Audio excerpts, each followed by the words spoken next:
Hello everyone and welcome to the stream. A little bit of a different video from me today. Sorry if you just saw a video about 5 minutes ago from me, but I had a technical failure and I had to have abandoned the stream, so I've restarted it. So here we go. Yes, it looks like it's going to be one of those days, doesn't it? So sadly, you've probably heard the news already now that the 5 members of the Titan II submersible sub have sadly lost their lives. Let's go to a statement now from OceanGate Expeditions, who's the company that runs the Titan submarine. They say, "We now believe that our CEO Stockton Rush, Shard Zawi Dawi and his son Solomon Darwood, Hamish Harding, I'm sorry if I've butchered the names there, Hamish Harding and Paul Henry Nargelet have sadly been lost. These men were true explorers who shared a distinct spirit of adventure and a deep passion for exploring and protecting the world's oceans. Our hearts are with these 5 souls and every member of their families during this tragic time. We grieve the loss of life and joy they brought to everyone they knew. This is an extremely sad time for our dedicated employees who are exhausted and grieving deeply over this loss. The entire OceanGate family is deeply grateful for the countless men and women from multiple organisations of the international community who expedited wide-ranging resources and have worked so very hard on this mission. We appreciate their commitment to finding these 5 explorers and their days and nights of tireless work in support of our crew and their families. This is a very sad time for the entire explorer community and for each of the family members of those lost at sea. We respectfully ask that the privacy of these families be respected during this most painful time."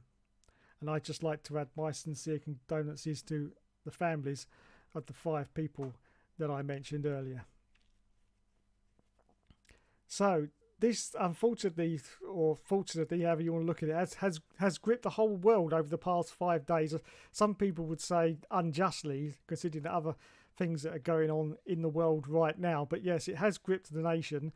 I would like to have a little bit of an issue with YouTube. Not exactly YouTube, because it's not really their fault, but just the fact that there's been so many videos about this submersible. It's been ridiculous. Even channels that have no connection to maritime or anything like that have been making videos on it and monetizing as well. And the whole thing has played out like some kind of sick Saw movie. Yes, there was even one news channel, who I'm not going to mention because they're not even worth mentioning, who had a countdown timer on the right hand side of the screen showing how much oxygen they had left. And it got down to the last hour, and quite honestly I was expecting when it got to 0 that a big message was going to come up on the screen and say game over, because that's how it was looking to me. It was just ridiculous. Anyway, I'm not going to mention the news channel because, as I say, they're not even worth mentioning. But yeah, there's just been this completely ghoulish sort of thing about everything that's gone on in the past few days, and now we know pretty much the truth, and that is that they sadly lost their lives on Sunday.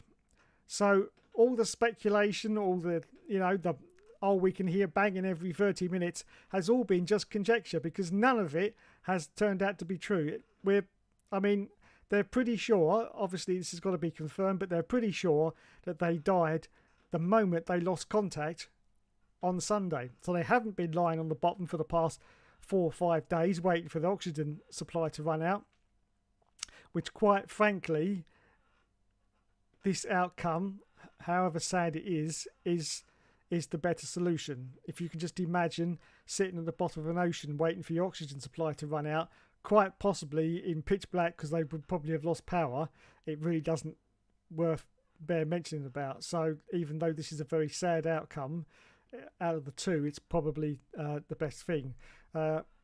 If the sub did implode, it would have happened in milliseconds, and the people on board would not have known anything about it whatsoever. No, one second they would have been on this earth, the next second they would have been gone. So they really wouldn't have known exactly what was going on. So yes, now sadly, the only person you have to blame here is the CEO Stockton Rush. It was his dream, and unfortunately, not only has he killed himself now, and I would have to say he's killed Ocean Gate Explorations as well, the company, because the company will be no more. There is a Titan 1, which is the other version of this submersible. There's no way on earth anyone else is going to want to get inside this sub when the other one has imploded. No one in their right mind is going to do that. So unfortunately, that will be broken up into scrap. There's nothing else they're going to do with it because it's not going to go down into the water ever again. I mean, the regulation body now is going to clamp down on that really hard and say, nope, that is not going anywhere near the water. So that will be turned to scrap now straight away. And the company, Ocean Gate, will probably be no more. And as sad as it is, that's probably a good thing. 1,500 people lost their lives at the Titanic in 1912, and they really should be left in peace. Now, if anyone's seen the latest pictures of the Titanic, because I do find the subject of the Titanic itself very fascinating, and I do love watching documentaries about it. But if anyone's seen the latest computer model of the Titanic, which has just been released, I think, about a week ago, where they've done a complete 3D model of the Titanic, you will see that it is in such a state now, they reckon in about another 10 years' time, the Titanic will eventually completely collapse, and it will just be like debris on the ocean floor now. There won't be anything of it left because it's really deteriorated badly over the past few years. The actual, like the bow of the ship is pretty much about the only thing that's still pretty much intact. The rest of the ship, you can see like the steel, or actually it was made of iron, wasn't it, back in those days? But the iron sort of like the supporting structure around the outside of the ship, you can see it's all starting to fold back on itself now because it can no longer hold up the enormous pressure of the sea, which has been bearing down on it for well over 100 years. That all that pressure has been bearing down on this ship, which, as I say, was made of iron back then, and it can no longer take the pressure. So the whole structure is folding. It's basically looks like when you're opening a sandwich. That's what it looks like. That's what the Titanic looks like now, and it's starting to bend underneath the pressure and fall down. So they reckon in about 10 years the ship will be completely collapsed. And so that's basically why these sort of sightseeing trips and visits to the Titanic are happening now, because they know basically in about 10 years' time there'll be really nothing to see whatsoever. So yeah, that's why they've been going on. But as I say, this was his dream. It wasn't anyone else. It was just his dream. And not only has he killed himself, but he's killed 4 other people as well, which is a tragedy in itself. And he could also have brought down, and this is just a side point, but he could also have brought down Logitech, because, as you know, everyone's been talking about the fact that the submersible was controlled by a Logitech controller, which I did look up on Amazon. That exact controller is available on Amazon, and it's about 40 quid. So yeah, the whole of the system of the sub was controlled by a 40 quid Logitech controller. And mentioning Logitech as the controller is not going to do their reputation any good either. And, you know, they could go under as well. Because, you know, it's just going to be, once you get associated with something like this, it's very hard to break free from it. And so, yeah, he's not only brought down his own company, not only has he lost his life and lost 4 other people's lives as well, he's probably, and don't forget, of course, we haven't even touched on the compensation claims, which are going to be absolutely horrendous for the 4 people that were on board. That in itself is going to be the thing that will bring down Ocean Gate Explorations, because they'll be paying out so much in compensation they will not be able to continue as a company. So yeah, it is very sad news, but there's not a lot else you can say really. Let's have a look at the comments. Hello Matthew 7657. Hang on, let me put you on the tablet so I can see you better.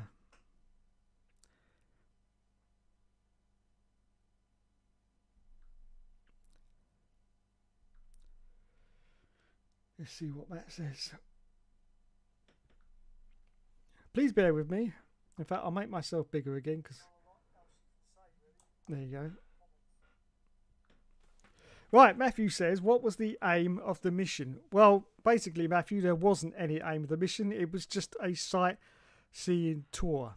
It was not a sort of scientific research mission. It wasn't a historical research mission, you know, researching bits off the Titanic. It was basically just to go down to 12,000 feet or meters, whatever you want to call it, go down to there and look at the Titanic. And unfortunately, the four people on board paid £250,000 for that privilege. And the only thing they got out of this trip was their loss of life forever. No more. Which is sad in itself. But the thing that got me about Stockton Rush, and this was really concerning, was there is a little video of him going around the circuits at the moment, around the internet. And when he's first sorting out about this submersible, there's a waiver, which is it's a form that you have to fill in. Everyone has to fill in this form. It's basically a liability insurance in case anything goes wrong. And there was, on the first page, there was 3 mentions of the word dying. You know, you could die during this trip or whatever. And Stockton, without any second of hesitation, turned around, looked to camera and went, "Oh, sign me up." Now, the arrogance of that is absolutely incredible. It really is. But unfortunately, this comes from privilege. When you come from a privileged background, i.e. you really haven't got any concerns about money, you do tend to build up this sort of wall around you, thinking that you're invincible. Because basically, if you've got any problems in life, it can be solved with money. If you've got enough money, you can solve any problem apart from, you know, that health illness that begins with C that I'm not going to mention, but you know what I'm talking about. Apart from that, there's not very many other things that you can't solve if you've got money. And of course, if he's had money or he's been born into money from a very young age, he's had that mentality that's carried him through for very many years.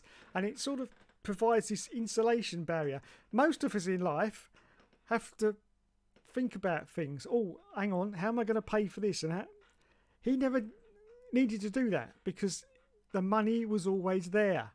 And as I say, this kind of thing builds up this wall of invincibility, almost to the point of thinking you're a superhero. And that's not the case at all.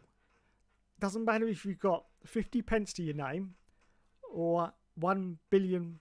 You're still a human being. And if you take too many risks, which is what he's obviously done with this submersible, this is the end result. You end up losing your life. It's a very tragic set of circumstances. Hello, Scott. Welcome to the stream. He says, hope you're doing well. Yes, very well, thank you. I don't know if you saw the little tiny stream I did at the start, but I had a huge technical failure and I had to stop it and restart it. So I do apologise if you saw that stream. I've deleted it now, so not to confuse everyone, because I've basically said exactly what I said at the start of that stream on this stream. So I didn't want to confuse everyone with 2 streams basically the same. But yeah, I got halfway through saying what I was saying. I just noticed out the corner of my eye a huge technical glitch and I had to stop it straight away. So there you go. But I'm back on now. It's okay. So yeah, there you go. As I say, this has gripped the world, I would say, for the past 4 or 5 days. There's been so many conspiracy theories about what has gone on, but sadly it looks like when they lost contact on Sunday night, 1 hour and 45 minutes into the dive, it looks like that the sub actually imploded. Now, I don't want to get too graphic on implosion, but questions are going to be asked about whether there will be any remains, and that will be highly unlikely due to implosion. Implosion is basically explosion in reverse. Instead of exploding outwards, it implodes inwards. So anything caught up in that blast will just be completely disintegrated. Yes, just yeah, there won't be anything left. All there'll be left is debris of the Titan II, unfortunately. You know, sadly, there may be some. I've got to be very careful how I word this. Some, you know, in the actual debris wreckage itself, but as for actually finding anyone, that's going to be highly unlikely. And the only reason that the Titan II has been found at the debris field by the Titanic is because, of course, the ship, I think it weighed between, I think it was 5 or 10 tons, something like that. So it was quite heavy, even though it was only a little tiny minivan sized vehicle. It was still quite heavy. 5 tons is quite a lot. So obviously with that weight, it would have sunk right down to the bottom, and that's why they found the debris field. But anything else that was lighter than that would have just been swept away by, you know, any kind of current going past or whatever. So no, there's very, very little chance. And as I say, if that happened the moment they lost contact, 1 hour 45 minutes into their Sunday night dive, then they really would not have known a thing about it. It would have been over in just like that. So there would not have been any pain or suffering whatsoever. None at all. Scott says, yeah, I was wondering what's going on. Yeah, sorry about that. Yeah, as I say, something went wrong with the PC. I actually got a message on the screen saying that, you know, this, and it's quite a vital part of the stream, and so I had to cut off and restart. So I do apologise, but these gremlins do happen now and again when you're doing a stream, because it's all live, so you know it's not perfect. And of course, as you know, I run this channel on a budget of zeros. So there you go. So that's it then. The sad news is that the Titan sub has been found, and unfortunately the 5 people on board have lost their lives. Anyway, so before I stop the stream, is there anything anyone wants to talk about? Because I think we need to, you know, have a little 5-minute talk before I go, because I don't want to end it on this. So if anyone wants to talk about anything before we go, then please send me a comment right now in the comments. I'm looking at them right now, and we'll have a quick discussion. And if we want to go back on topic of Formula One, that's fine by me. We'll just, as I say, we're just wrapping up the end of the stream, so I'll just do a quick 5 minutes. So if anyone wants to know anything, give me a shout and I'll answer your questions. Unfortunately, I can't talk to anyone tonight because my Facebook messaging is not working at the moment, and I can't be bothered to reset the computer and restart it all again. So I'm not able to talk to anyone tonight. But that'll all be back next week. I'll sort it out. Don't worry. But yeah, if anyone wants to say anything before I go, then please leave me a message. If not, I will leave the stream.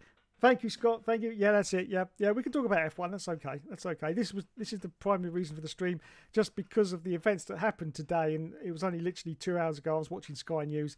I thought it was proper that I'd sort of made some sort of comment about it and didn't, you know, just come on here and start being all jokey and jovial and woo, and you know, when that was going on. But as we say, we can still talk about F1. It's not a problem. Yes, the race was pretty. Yeah, Canada was. Unfortunately, because I was watching the highlights, it was brilliant because it was on really, really late. And Channel 4, when the highlights are on really late, they do edited highlights, if you can work that out. Like the highlights, aren't they, are edited parts of the race, but on the really late races, they actually do edited parts of the highlights, which is crazy. The whole thing was 40 minutes long, because I always cut the adverts out, so I know how long it is. 40 minutes long it was. 40 minutes long, yeah. And they went from lap 3 to lap 10 in the blink of an eye, and I was like, hang on a minute. That's my software recording glitched or whatever, but no, that was it, yeah. So obviously nothing happened between lap 3 and lap 10. But yeah, so because of that, it made it really, really exciting. It reminded me of those old touring car highlight videos that they used to have with Murray Walker for like 30 minutes, and they'd make any race seem like the best race ever. And that's what this was like. So yeah, I have to say, Canada for me was really exciting, but only because I was watching edited highlights. Obviously, you lot out there watching the full race, I can imagine that it, really wasn't that exciting. But I say for me, it was brilliant, absolutely brilliant, really. Good evening, Josh. Welcome to the stream. This is just a quick stream tonight because I say of events that has happened tonight. I just thought I'd make a comment on it, basically because it was Thursday night and it was time I was going to be streaming anyway, and I didn't want to come on here and start being all jovial and going woo, considering what's happened, with the 5 people that lost their life. So I just thought I'd mention it at the start of the stream. Unfortunately, I had a failure at about 5 minutes into my stream and I had to restart it. So it's all been going on tonight. It's usual chaos. Yes. So there we go.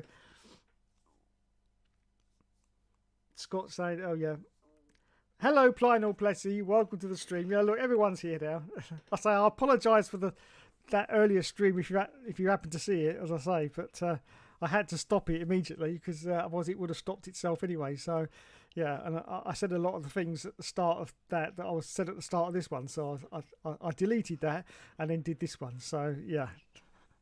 The joys of live transmissions. It really is great.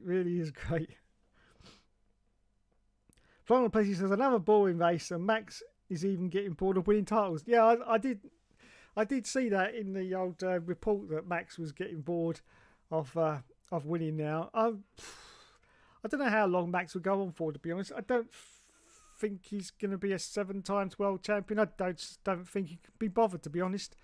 It'll definitely be a 3, maybe a 4, but past, yeah, it probably equals Sebastian Vettel. But after that, I really don't know whether he's got the sort of to go for the long haul. I don't see it myself.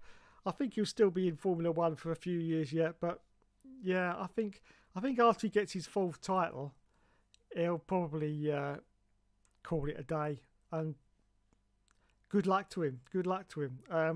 I still greatly admire Nico Rosberg for his, winning that title and then saying, right, that's it, I'm out of here. I've done what I achieved, so why should I carry on? And yes, fair play to him. So yeah, if Max does that as well, fair play to him. Tragically, as we've seen today, you only get one life, and why waste it? Keep going around winning championships when you really haven't got the motivation or the impetus to keep going on with it. So yeah, well, I say it'll be around for a few years, but I definitely don't think Max Verstappen is going to be a long hauler. I don't think he's going to go for 7 times. From conversations I've seen of him, he really doesn't seem that much interested in statistics either. You've beaten Michael Schumacher's record, all that. That really doesn't seem to interest him. Unlike Lewis, of course, who's all over that kind of stuff. But for Max, he just seems to just want to go out there, drive the car, and go home again. It really doesn't seem to be interested in statistics. I don't think, to be honest, he's really that interested in Formula One. To be honest, I mean it's his job, obviously, but everyone can have a job and not really enjoy it. Well, in fact, I think probably about 75% of the population are in jobs that they don't enjoy. So I think that's a little bit with Max. It is his job, but I don't think he enjoys it. And of course, being at the front and winning all the time at the moment is something else that sort of demotivates you. Yeah, I'm winning, but it's easy because I'm not under pressure and no one's sort of attacking me, and that in itself starts to make you sort of lose motivation to carry on, which is perfectly understandable. But what can Max do? As I've said in previous streams, what's he going to do? Is he going to slow down and let the others catch up? He can't do that, can he? So he's just got to just do what he can, and that's what he's doing. But as I say, for a long haul, I really don't see Max Verstappen being here for a long time. And fair play if he packs it in after about 4 titles. he'll gain some respect. I haven't really got much respect for Max, to be honest. He's okay. I mean, I don't hate him or anything like that. He's okay, but he doesn't do it for me. Doesn't do it for me.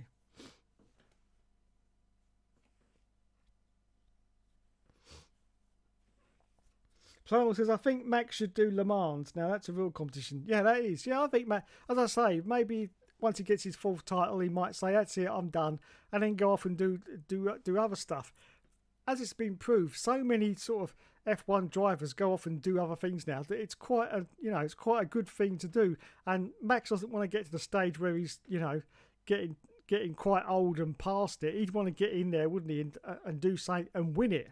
So, Le Mans in 3-4 years' time would look very nice indeed. He'd be in his early 30s, wouldn't he? So, he'd be a seasoned driver. He'd be not in his prime, but he's got all that experience, and that's exactly what you need for a race like Le Mans. Yeah. Young drivers, I don't think they do very well at Le Mans. It's usually the more seasoned drivers that do better, and that's what I think Max should go for in about 3 or 4 years' time. Have a go at Le Mans, do a bit of, I don't know, IndyCar, whatever. Yeah, just do that. You don't need to stay in F1. I think Lewis Hamilton's been in F1 far too long. I mean, what's it been now? 2007. So yeah, far too long. 7 times world champion. He's got nothing else to prove, has he? He's got, what is it?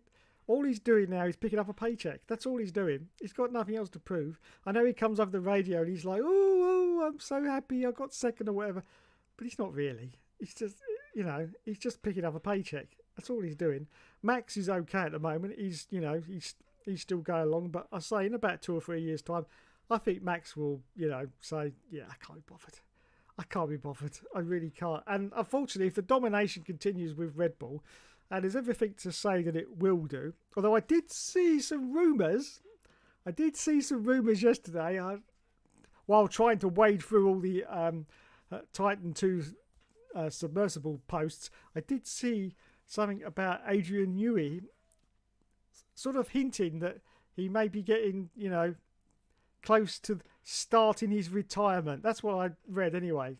Not retiring, but starting his retirement. So, it's what most people do when they get to a certain age, like 63, you start to wind down your commitment. So instead of, being full and focused like you usually are, in the last couple of years before you actually retire, you start to, wind it down, and you start to bring, the other people below you further up so they can improve their game. So they're ready so that when you retire, they can take over. So the transition's a lot more seamless than actually just suddenly announcing, that's it, I'm off. And then everyone's like, oh shit, we've got to find someone else quick.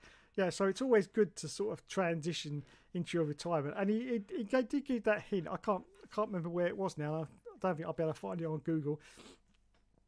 But yeah, so he could be entering the first stages of retirement. Now, of course, if this is like 2 or 3 years away, Max might call it a day then as well. So who knows? But anyway, we'll find out.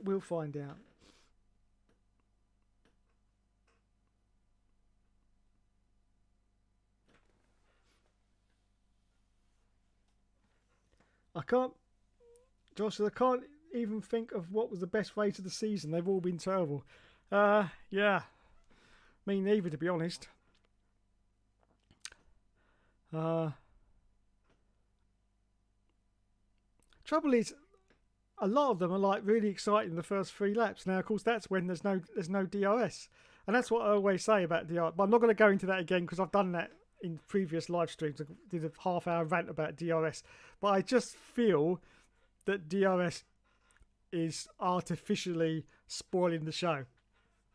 I just feel without it, things would be a lot better. I know a lot of people have said to me, "No, you're wrong," because then nobody would be able to pass. But I don't think that's right. They would still be able to pass. It would just be a lot harder to pass.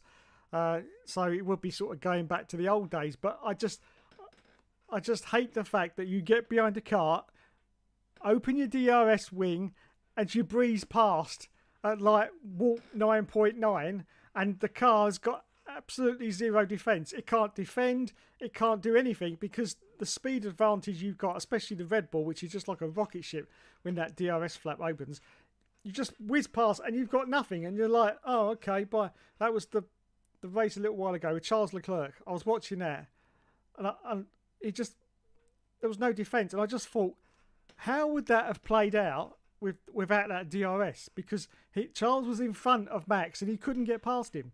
So without DRS, that would have been a real tough battle to try and get past. But with DRS, it's just too easy. You just ping, press a button, and you're past them. There's no effort. There's no skill either required in passing a car on the DRS, because you're miles faster than them, so they've got no choice, and you've got to go past. But there's no, that's the thing. The old days, that's where the skill came in. Passing cars was always difficult. It wasn't easy, and that's sadly what we've lost. So yeah, I can't think of any Grand Prix, to be honest, that was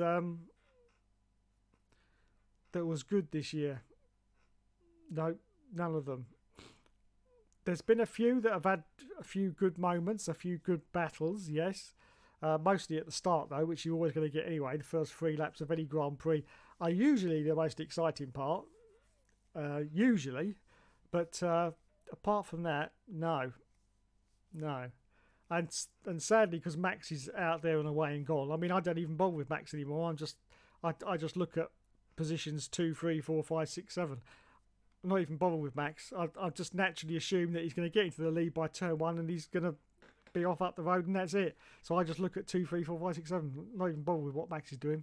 So yeah, get on with it. Get on with it, Max. Not bothered. Which is wrong, really, because there should be someone up there challenging him, trying to fight him for the lead. But at the moment, it's not going to happen. Not going to happen. And I do believe the only time it's going to happen is 2026, when those new engine regulations come in. And I've said this before in a stream, but that's going to be quite a fundamental change to the engine. And of course, Red Bull are going to have the Ford engine, which I spoke in length about last week, so I'm not going to go back on that again. But I just feel that that's going to push Red Bull slightly back a bit, because Ford have never made a hybrid engine ever. So that's why they've come on board now. They're shadowing the Honda guys, or whatever you want to call them, because it's actually Red Bull making the engine themselves down it. But they're shadowing them for the next 3 or 4 years, watching how they make these engines, so they can go back and basically copy paste the homework and do them themselves. But they're going to come out of the gate with an engine that's completely brand new from Ford, absolutely 100% brand new. As I say, they'd never made a hybrid engine, because they weren't in Formula 1 in 2014. As I say, there's a sort of checkered history between Ford, because they've had Cosworth in there as well. So if you're talking about the last time, Ford or Cosworth were in Formula 1, it all gets a little bit messy because of the 2 different companies. I still think the last time any kind of Ford was in there was Cosworth. I do believe they had the Marussia in 2013.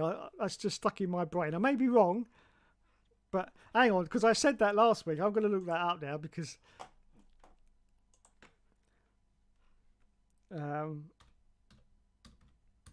Marussia 2013. I don't even know why it's stuck in my brain. It just has. Let me see if I'm right. I bet you I'm not. Right, here we go. Marussia 2013. Pat Simmons, yeah, engine.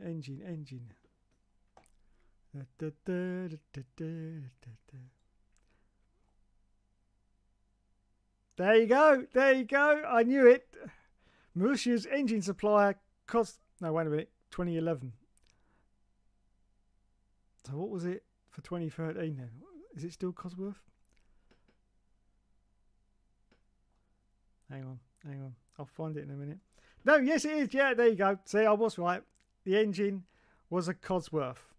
There you go. And that was the last time Cosworth stroke Ford, because as I say, it's a very muddy history, because Ford owned Cosworth Yeah, so it's very patchy. I mean, the last time, as I said, Ford were actually in as an engine manufacturer, I do believe was Jaguar in 2004.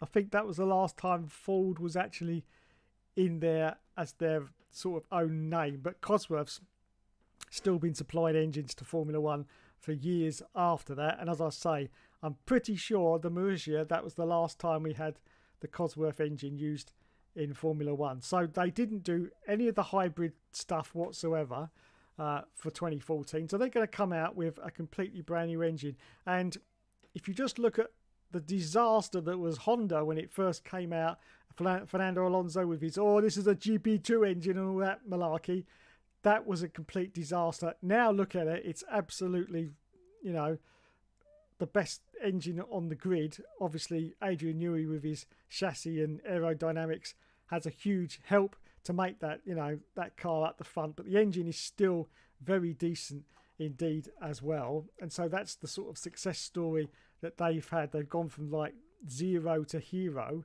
But this could happen, of course, with Ford when they take over as the engine supplier of Red Bull in 2026. I do believe that they won't come out of the gate quite as successful as they probably want to be, but I don't think they will. And I think it'll take them a couple of years for them to actually catch up. So I do believe another team will probably start to be dominant for a few years from 2026 onwards. What team that will be, I've no idea. Can't see it being Ferrari. It may be Mercedes, but I'm not sure whether Lewis will still be there. So I don't know. But definitely I think Red Bull will take a few steps back from 2026. Then I think Ford will get on top of it, and they will probably end up being the well-beating car again, like 2028, 2029, something like that. But I think definitely the focus will be a little bit down from 2026 onwards.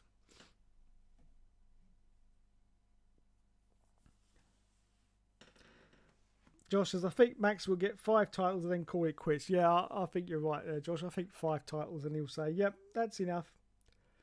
Scott says, I will get a bit of hate saying this, but nowadays Canada is pretty overrated. No, I agree with you. It is pretty overrated, Canada, right now. It used to be a great circuit, really exciting. More exciting when the rain came down, of course, but any other time it used to be really exciting. I mean, I can't remember that race, which one it was now, but there was one where I think nearly every car by about 3 or 4 of them went straight into Champions Wall, didn't it? Was that 99? I can't remember, but you remember the race. Michael Schumacher was there, straight into Champions Wall, and then everyone, I think, was it Villeneuve as well? I can't, but loads of people hit Champions Wall. It was just incredible. It really was. But I think that was because it was 99 and they were using those very slippery cars. Remember, with the groove tyres on? Oh my God, they were rubbish. They were rubbish. That was Damon Hill's excuse to why he was doing so badly, because he just couldn't get to grips with those groove tyres. No, just really couldn't. So that was his excuse, and he stuck to it. But yeah, wow. Helio Trophy. Hello, sir. Welcome to stream. He says, if only Nico Rosberg wasn't on Sky so much. Yeah, I see a lot of people having a go at Nico, including Horner. He had a go at him, didn't he? Oh my God, yes. He doesn't take any crap, does he, old Christian Horner? No.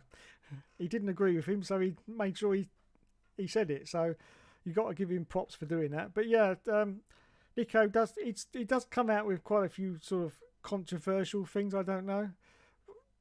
I tend to think that he does it on purpose sometimes just to get a reaction. I'm not quite sure. I did love the one, the other week when he was interviewing Lewis Hamilton. I mean, that was classic. It really was. And just the look on Lewis Hamilton's face was just a picture.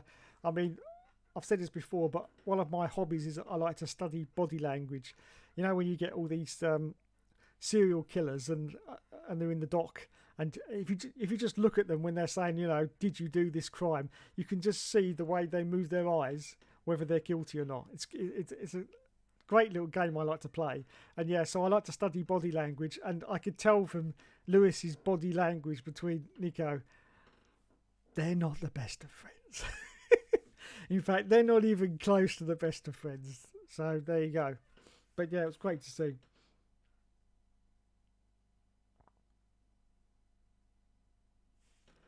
Josh says that's it. If he keeps having it easy like he is, I honestly think he'll go onto other sports such as Le Mans, IndyCar, while he's still young, can adapt. Yeah, as I think he should. I think he should.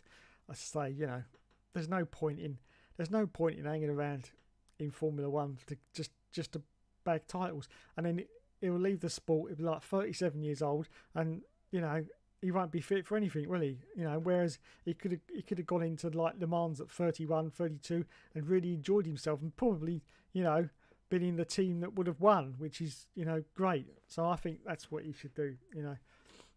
I think the days of staying in Formula One for like 15 years. I mean, look at Checo, Sergio Perez. How many years has he been in Formula One now? For God's sake, he's been in there a long time. I mean, I'm watching old races from 10 years ago, and he's still in there. And it's not his first season. I think it's about his fourth or fifth. Let me have a look when he started. I think it was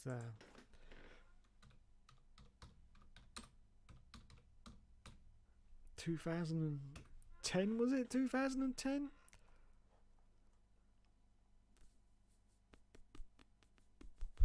Was it 2010? Let's have a look.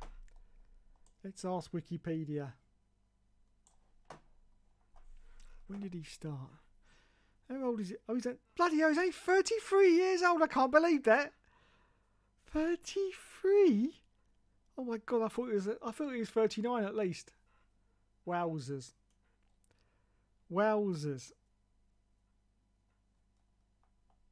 So when did he start then?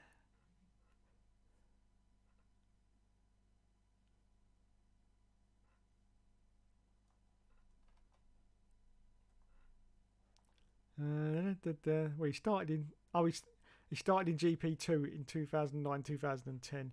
Well, he did the A1. Anyone remembers that? The A1, yes. Wowzers, 2006. So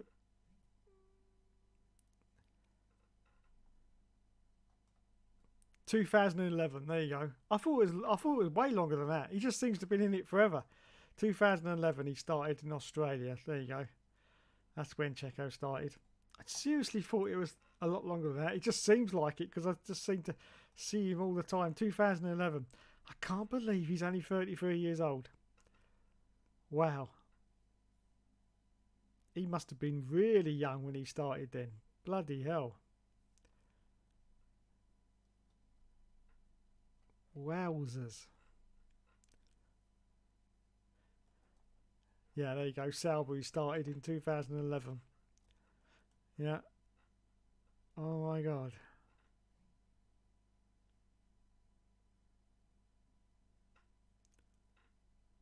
And Sauber for 2012. Oh yeah, then he... I forgot all about that. Yeah, he went to McLaren, didn't he, in 2013? Blimey. Yeah.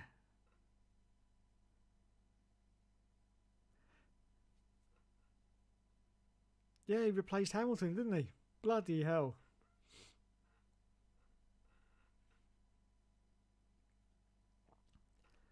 Wowzers. Then, of course, we had the Force India years. I remember those, yeah. 2014. 2016. And then 2017. Yeah, he's been with them a long time, hasn't he? 2014, 15, 16, 17. Then they went to Racing Point, didn't they? Or was it 18 they were racing? I can't remember when they went to Racing Point. I think it was 18, wasn't it? 2018 they went to Racing Point. There you go. Championship was a new team, Racing Point. Oh, it was still called Force India, but it was Racing Point Force India. Yeah, that was 2018. Oh, right. It was called Racing Point Force India for 2018, and in 2019 it just became Racing Point. Yeah, okay. That's like a transition of the name, isn't it? Because they brought it out, but they keep it going for one extra year before they get rid of it. That's exactly the same as what happened with Eddie Jordan, wasn't it, with Jordan? Because the 2005 season, I remember, Eddie Jordan, it was still called Jordan, but Eddie Jordan wasn't even there. He'd sold the team and it had gone in 2004. But just for 2005, they kept the name for 1 year before they changed it. There you go. Wow, that is surprising. And then Red Bull, up now until the present time. Wowzers. I seriously thought he was there longer than that.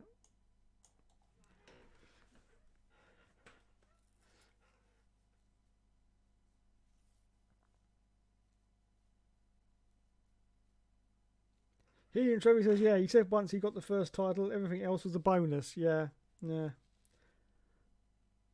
Josh says, tend to agree, Scott. Honestly, think it's another circuit loss because of the size of the cars. The last great race in Canada was 2017-ish. Matthew says the season feels like it's dragging on a bit. Bloody hell, Matt. We're only, 8 races in as well. So if you think that's bad, wait for another 8 races. Then you'll know it's dragging on a bit. Yeah.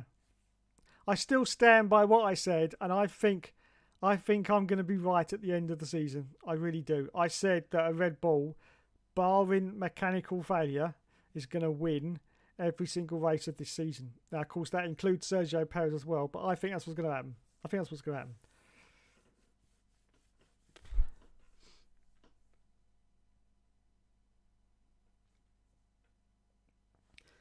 Josh says, yeah, we've got ages left and I'm already bored.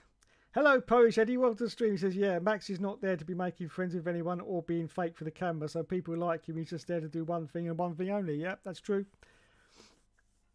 What's happened to Perez, says Matthew. When the pressure has been on, he's let down, unfortunately. Yeah, he's been underperforming these last few rounds. I mean, he came out really strong out the gate from the start of the season, didn't he? But these last few rounds, he's definitely going a little bit backwards. Don't know why that is. It does happen, of course. You know, you do get into a little bit of a slump, but hopefully he can bring it back. But at the moment, he's definitely letting the side down. If you look at him compared with Max, of course, which is, I know he's in another league, but Perez is in the same kind of car, so he should be up there at least in second and third place, finishing every single race, to be honest, because, you know, there's no reason why he shouldn't be.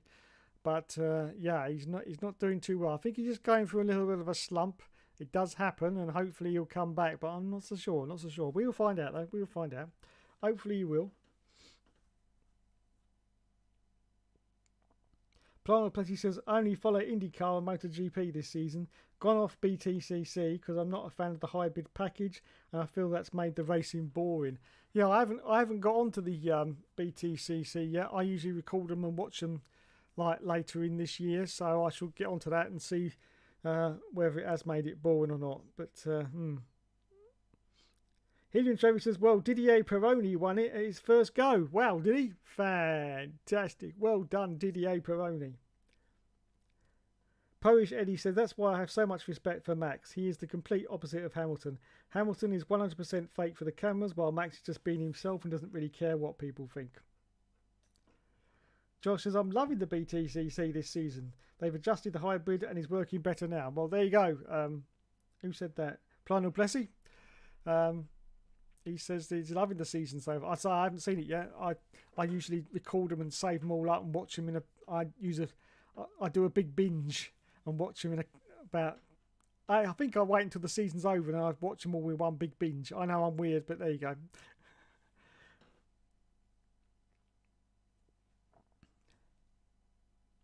Scott Barnes, people saying should do a Le Mans thing off this Nico Hulkenberg and Gio have won, but then again Alonso won it as well. That's true. Helium Trevor says that's Riccardo Patrese levels. Riccardo Patrese. He was a great driver, wasn't he? He was a great driver.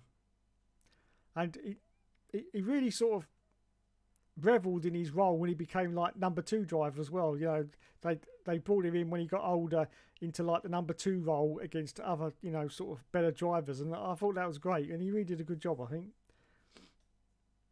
Scott says the BTCC I love, but to be honest, it's not as good as the last one. The last one since 2009, 2011, 2012. But yeah, the BTT is still a massively popular series, regardless of the era that decade ever was. There you go. Scott says a worldwide phenomenon. I can't say that word as you just noticed. Phenomenon. No. There's about 4 words I cannot say, and that's one of them. So well done. Well done. Phenomena. No. I'm not going to say anymore. Absolutely, says Helium Trophy. I've been saying that till I was blue in the face, yes. Polish Eddie says, I think Bahrain was so far the most entertaining, with Alonso cutting through the field, getting past George Carlos, and Hamilton. That was epic. Scott says, but Davis a dull season, and yet Monaco was the best race of the year, in my opinion. Yeah, well, that sort of tells you about how F1's going. If Monaco's the best race of the year, if you compare that to video games, yeah, you always knew if an F1 game was good if Monaco was a good race, because of the way that the physics of the game is set up and the way that Monaco is a very tight circuit. If the physics were no good, I used to test this on the very old Formula 1 games, like the PS1 games. Oh my God. Yeah, you know, the ones that are made of bits of twigs and straw.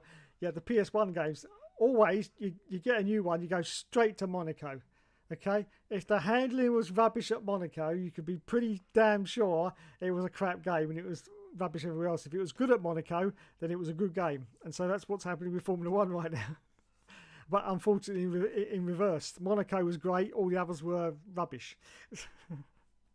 Absolute rubbish. Planet Pleasure says, MotoGP is also better at the moment, despite the fact Honda are desperately trying to send their rivals to A&E. Yes. Nice. Absolutely agree. Scott Barnes says, Helium Trophy. There you go. Also, Jordan in 2004. There you go. He's been there since 2011. Thank you, Plessy. Scott says, in the BTCC, had years off, but still Jason Plato started the BTC in 1997. I was 2 years old, and he retired in 2022. I was 28, now 29. Bloody hell. Yes. Good old Jason Plato. I used to watch him back in his heyday when he was, you know, really good. I mean, he did return, and he did bloody well in, what was that car he returned in? I can't remember, but he did bloody well for a few years in that, but then sort of tailed off towards the end. But that happens to everyone. But yeah, I used to love Jason Plato. He also was a bit like Max Verstappen in the fact that he gave no fucks. Yeah, he was just there to get the job done, and if he didn't make any friends, he wasn't bothered whatsoever. And lots of controversy always with Jason Plato. Lots of, you know, drivers complained about him. He didn't give two fucks. He didn't give two fucks. It did mellow towards the end of his career. He did start, you know, I could see that mellowing was coming in, because he was like, I can't be bothered now, you know, to do all this. But when he started his career, he was epic. Great to see, because as I say, he did not give a monkeys.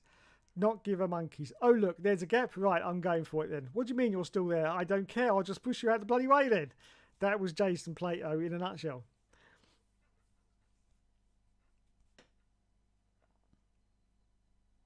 I do believe same with Josh, because he's mentioned being born in 1994 and born in the summer, same as me. There you go. Matthew says, do you think Hamilton and Alonso will still be on the grid for 2026? Alonso, 23, 4.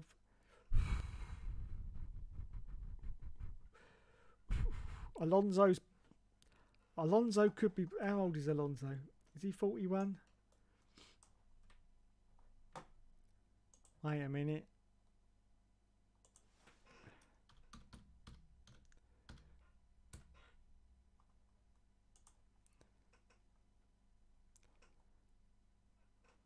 Let me look that up on Google.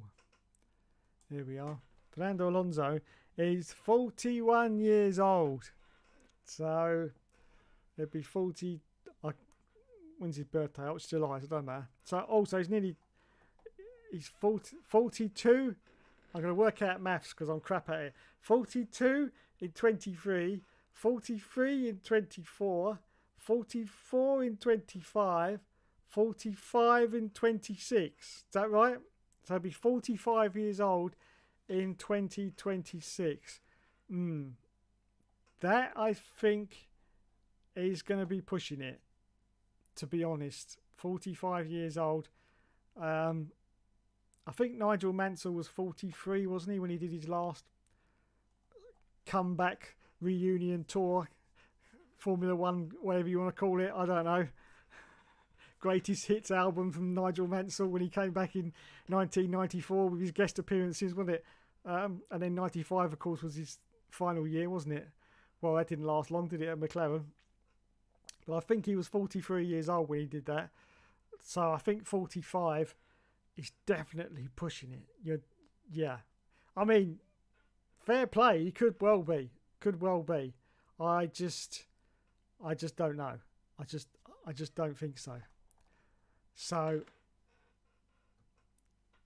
now Lewis is what, 37, isn't he? Is he 37, Lewis Hamilton? 38. Oh, that's January this year. So 38. 38, 23, 39, 24, 40, 25. Be 41 in 26, won't he? Providing he's still got whatever he calls for motivation, I don't know, that keeps him going. I don't know what it is that keeps him going. Lewis will probably still be there for 2026, yeah, at 41. Probably be his last couple of seasons. Be 41, 42. I can't see him lasting beyond 2027, to be honest. So, yeah, Fernando Alonso, not too sure. Lewis will probably still be there, yeah.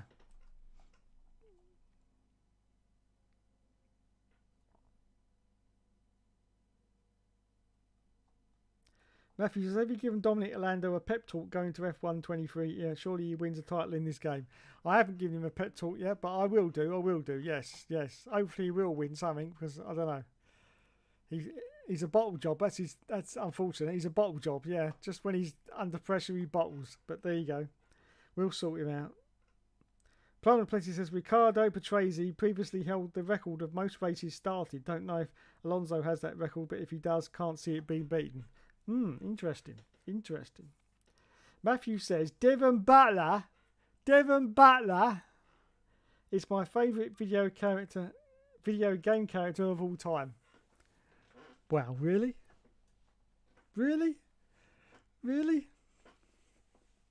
Okay then. Devon bloody Butler. I did enjoy that YouTube video with WTF1. Did you see that one? Yeah, they got 4 creators on there against Devon Butler, and they basically stood there like mime puppets and never said a word. So it's a bit stupid, really, because it's a video. You know, most of the time you speak on a video, you just. But that's WTF1 for you.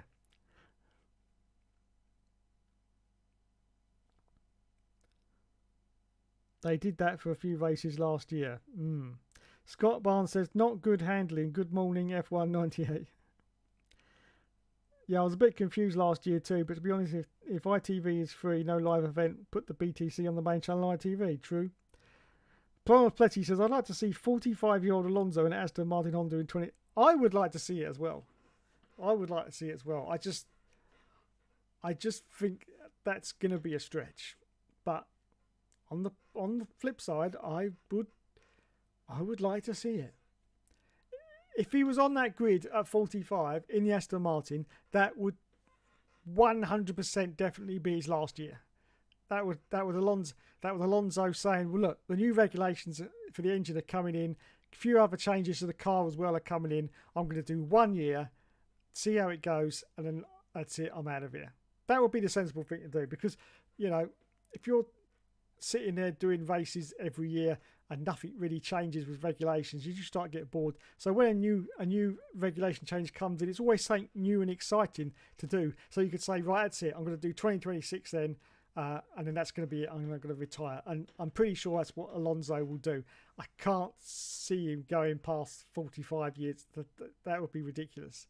I do feel that he'll probably start tailing off towards the back of the field if he starts doing that, and he won't want to do that. He won't want to be sitting down there in 12ths and 15ths just purely for the fun of racing an F1 car. Once he starts, Fernando Alonso's still, he's still determined to win races, for God's sake. If you look at him in these races, he still wants to win, not just finish 7th or 8th. He still wants to win, so there's no way he's going to sit there at 15th place and be content with that. So if he starts to tail off, he'll probably quit anyway. But yeah, I'd love to see him on the grid at 45 years old. That would be great. Really would. Helium Trophy says, same as Jacques Lafitte. Yes, indeed. I started watching the BTCC, says Scott, when ITV got it and Paul O'Neill winning at Alton Park that year. Helium Travis says he was 43 when he stopped with F1. I think I thought he was about 43. Yeah, I think that was his 95 season, wasn't it? His last season. He was 43. That was the one where where he was too fat to get in the McLaren. No, I mean no. I'd like to clarify that was not the case whatsoever. He was not too fat to get in the McLaren. Unfortunately, he went off in the 93 season, didn't he? And 94 as well. Even though he was still doing his comeback shows with F1 as well. But he went off to do Champ Cars, as it was called back then, Champ Cars. And because of that, the Champ Cars there's no power steering on them, and they're very difficult to drive, and you need a lot of upper body strength. And he had bulked himself out really a huge amount. And unfortunately, they made that McLaren very small and sort of nimble inside. And so when he went into it, he couldn't get in the seat, and he's like, what's going on? No, scrub that. He was too fat to get in the car. He'd been eating too many Cornish pasties and sausage rolls and then tried to blame the car. It was very, very funny that, what was his name? Mark Blundell, who about the same frame size as Mansell, a little bit, not a huge difference. He managed to get in the car okay, and yeah, whatever, Nigel, whatever. He was too fat. Mr. Blobby couldn't get in the McLaren.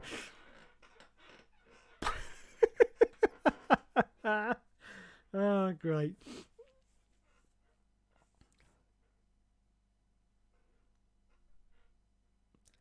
Plant Pleasure says, I agree, they should do that. Also remember during COVID they had 3 races on ITV2 and a race on ITV3 because ITV4 was showing other sport, Tour de France, tennis and whatever else.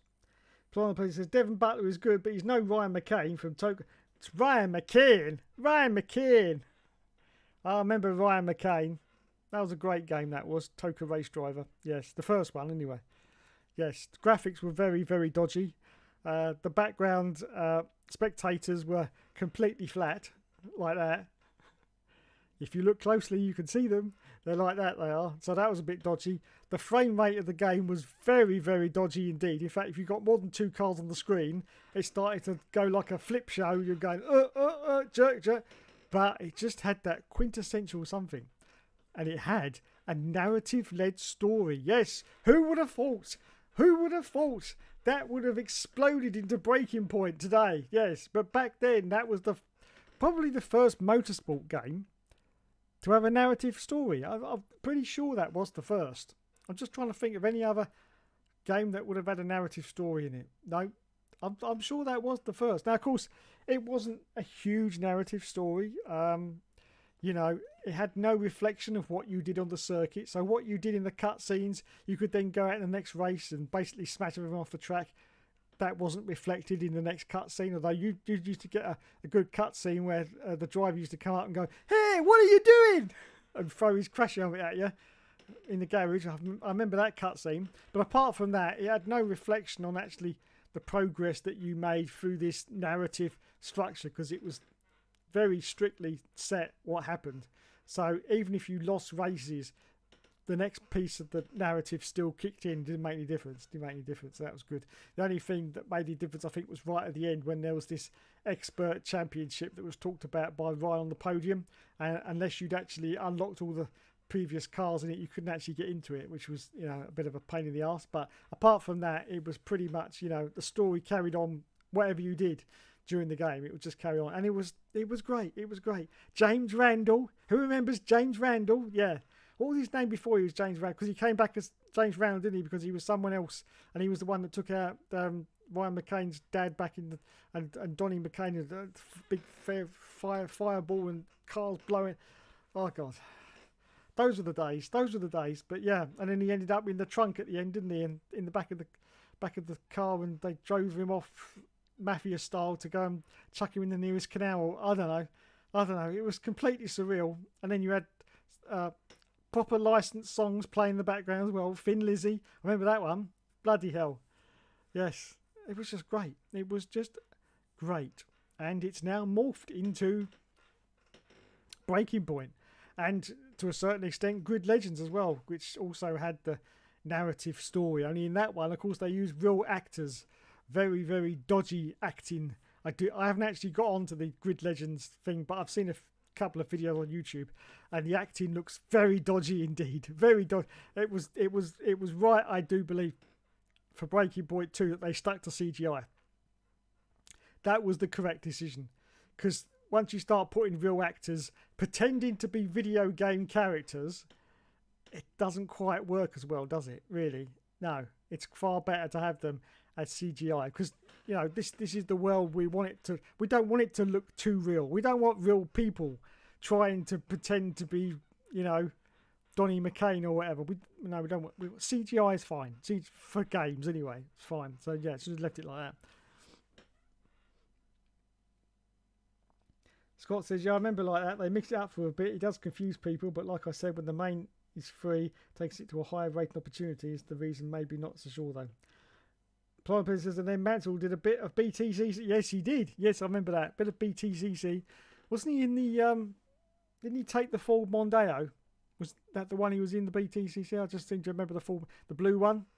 You remember the blue one? I'm pretty sure that was the car he had. I know he had that smash up with Tiffany Dell, didn't he? Tiffany Dell just basically pummeled him into the barrier, and he had no remorse whatsoever, because they didn't like each other anyway. So there you go. It was great to see. But yeah, did a bit of BTCC. Love that.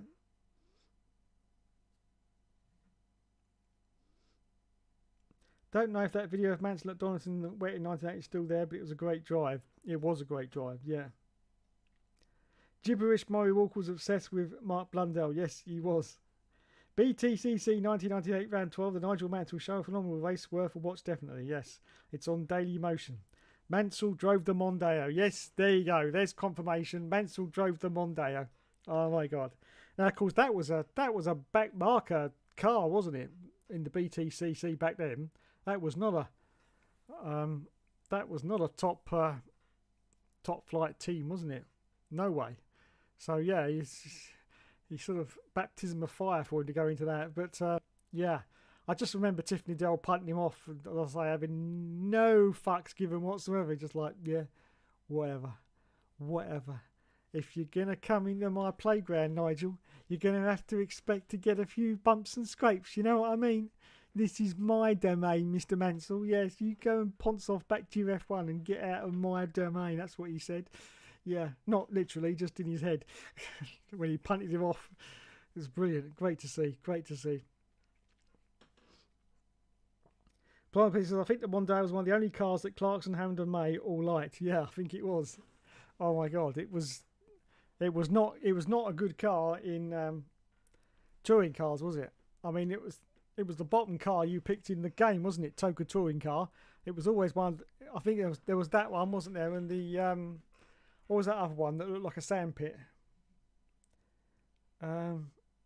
Peugeot, the green and browny yellow Peugeot. That was always the worst car, wasn't it? In the Toka, the original Toka game, we talked about Toka, one. That was a horrible car, but so was the Mondeo. And it made that horrible screeching noise. If you remember that, none of the other cars did. It was like, oh, it was horrible. The sound man, I don't think got that car right. Whoever they employed to stick the microphone up the exhaust pipe of that Mondeo, he didn't do that one right at all. No, that was a horrible sound. It sounded like 27B stuck in a jar. Really horrible. Really was. Yeah. So you always knew the Mondeo was coming up behind you because you could hear it. Horrible car. And I'll say, back marker team in the game as well as in real life. And Peugeot not too far behind with that horrible green, and it basically looked like the gravel trap because it spent most of its time in the gravel trap, and that's what it looked like. It looked like a glorified gravel trap because it's gravel with grass on the top of it. So yeah, horrible car. Really, really bad. Really, really bad. I never picked that one in touring car. No, I never picked that one. I always went for the Renault. Yeah, you can't go wrong with the Renault. Although the brakes weren't too good on the Renault, but it was a damn good car. And of course, in 1998 with Toka 2, I always went with the Nissan Primera, because not because it was, although it was the greatest car in '98, but they hadn't really done it that way for the game because they were still going off the '97 statistics. But what I liked about the Primera was that no matter how hard you hit the brakes, you could not lock the brakes, which was great. And you could gain such an advantage from that. All the other cars you drove, if you held on to the brake long enough, they would lock and you'd be like that. But you couldn't do it the Primera. You could just bang it down and it would just stop without locking. So it was great. I used to use the Primera in Toga 2 all the time, purely just for that reason. So yeah, it's great. But yeah, the Renault was personal favourite of the '97 version, of course. And of course they went into touring cars, and then unfortunately all the liveries were just made up ones. So lost a little bit of the English magic, I do believe. But there you go. Not a lot you can do.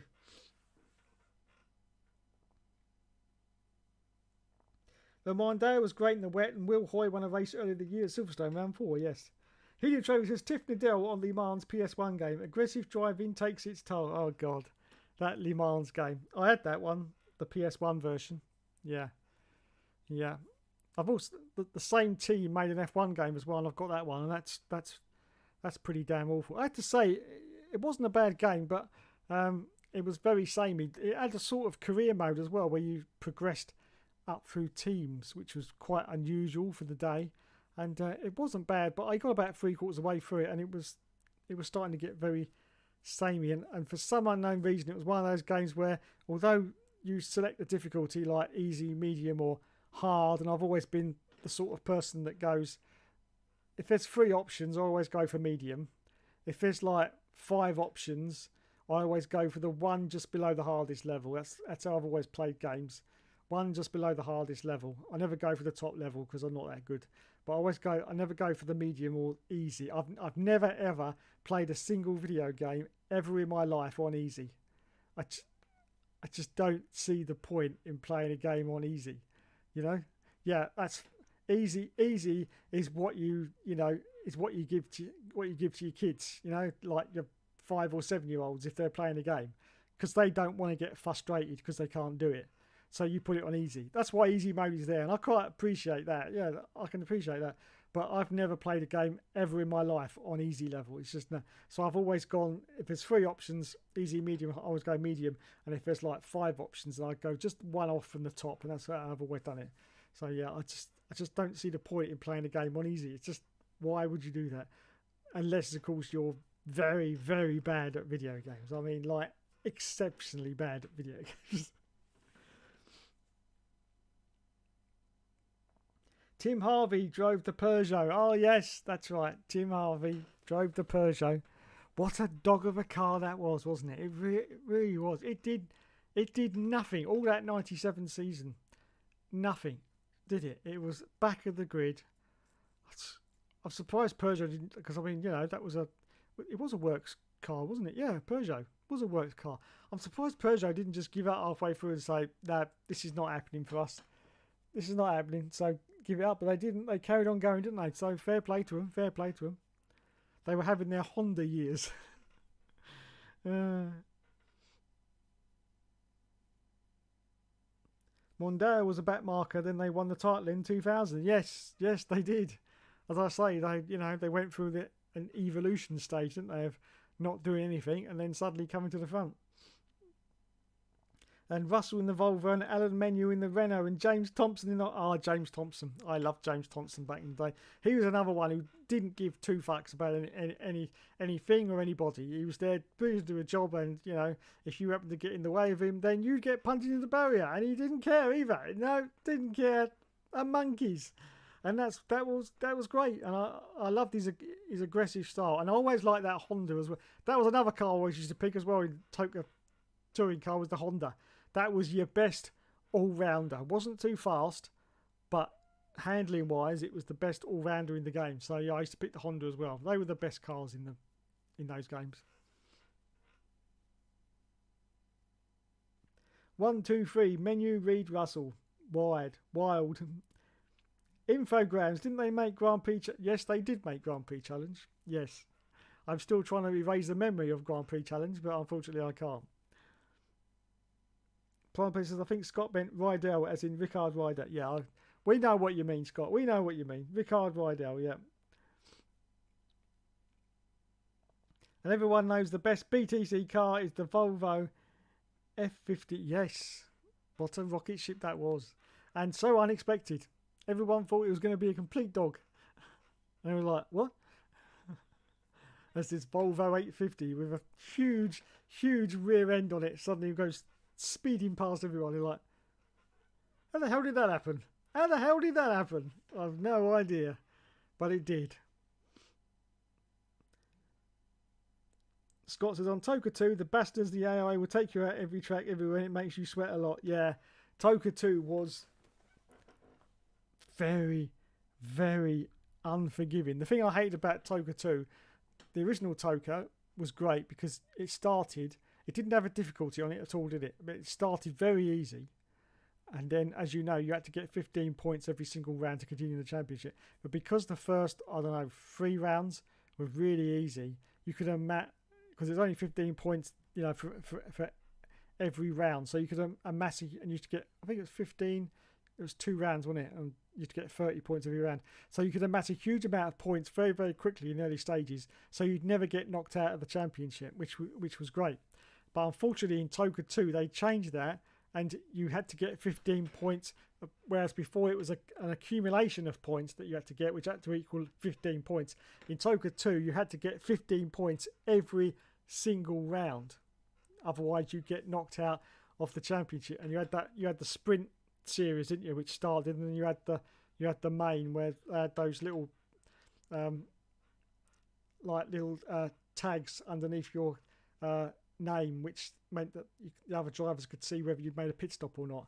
And once you made the stop, they'd rip this little tag off underneath your name, wasn't there? It's like a little orange glowing tag, wasn't it, underneath your name? And they'd rip that off when you come into the pit, and then they'd know that you'd done your pit stop and the other cars in the race. But with that one, I say you had to get 15 points every single round. And unfortunately, for some bizarre reason, during qualifying, the frame rate ran at 60 frames per second. Whereas the game itself, when it ran the races, was only 30 frames a second. But the qualifying was 60 frames a second. And you had 1 lap to complete qualifying. And you used to cross the line and it would leap you straight into this lap. But you'd get confused because it was going a hell of a lot faster than it was during the game because it was running at 60 frames a second. Very confused. And so you'd usually end up binning it into the first turn. I had a huge problem with that. And I used to bin it, and so I start from the back. Every sprint race, I think I started at the back. And you've got to get 15 points out of every single weekend. So it was a real struggle. Excuse me, I'm going to sneeze. Phew! So it was a real struggle to get those 15 points. Until I found the cheat. Yes. Back in the days when you could have cheats in games, it was glorious. And yes, I had a special cheat which didn't knock you out of the championship. So if you scored no points, you just carried on to the next round. I loved that. I absolutely loved that. In fact, that was the new way I played the Toka 2. I just put the cheat in because it wasn't like, a speed boost or anything else. So it didn't help you in that department. It purely just chucked you out. It purely just stopped you from getting chucked out of the championship if you had a bad weekend. That was all. So it was nothing special, and I used to love that. And of course, the great thing was you got to do as many rounds as you could. Because obviously they shortened the rounds depending on your difficulty level. I think it was like 18 if you did medium and 24 if you did the full expert challenge. But yeah, I used to love that little cheat, and I decided to just get right through a season without getting chucked out, and to do a bad race. And it took a lot of the pressure off. You calm down a lot because you're like, oh, it doesn't matter. Whereas 15 points every single weekend, it's like, it was so much stress. It was unbelievable. So much stress. I'm doing the full race championship at the moment, punchy, and the full championship you can't get sacked. Nice. Right, what are we doing? 1 hour 20. 10 to 11.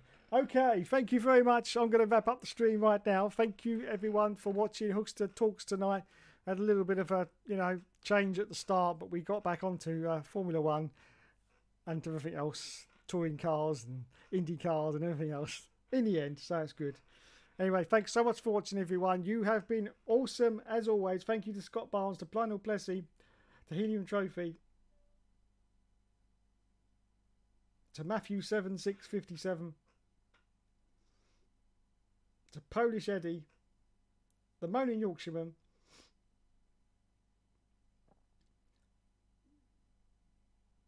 and that's everybody.